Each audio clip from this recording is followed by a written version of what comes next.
अनोखी निवडणूक खऱ्या अर्थाने तुम्हाला इथं रावरी मतदारसंघात पाहायला मिळणार आहे। इथून मागे तुम्हाला कधीही अशी निवडणूक पाहायला मिळणार नाही। रावरी मतदारसंघामध्ये महाविकास आघाडीचा उमेदवार गोविंद मोकटे हा निवडून येत असतो।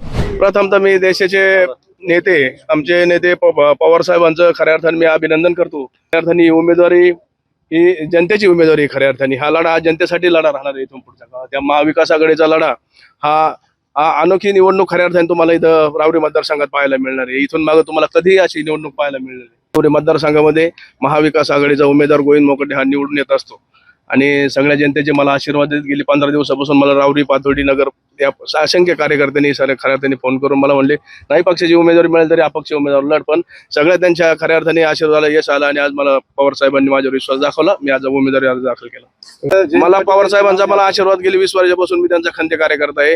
मी पंचायत समितीत निवडून आलो। माझी मुलगी जिल्हा परिषद सदस्य होती आणि मी पक्षाचा निष्ठावान कार्यकर्ता आहे गेली म्हणजे 20 वर्षापासून। मूलभूत प्रश्न कांद्याला बाजार नाही। भाजप सरकारने कांद्या शेतकऱ्यांकडे कधी लक्ष दिलं नाही। ऊसाचं खूप मोठं क्षेत्र खऱ्या अर्थाने रावरी मतदारसंघात आहे। ऊसाला चांगला दर मिळत नाही। हे सगळे असंख्य शेतकऱ्यांचे प्रश्न घेऊन खऱ्या अर्थाने पुढील काम करणार आहे।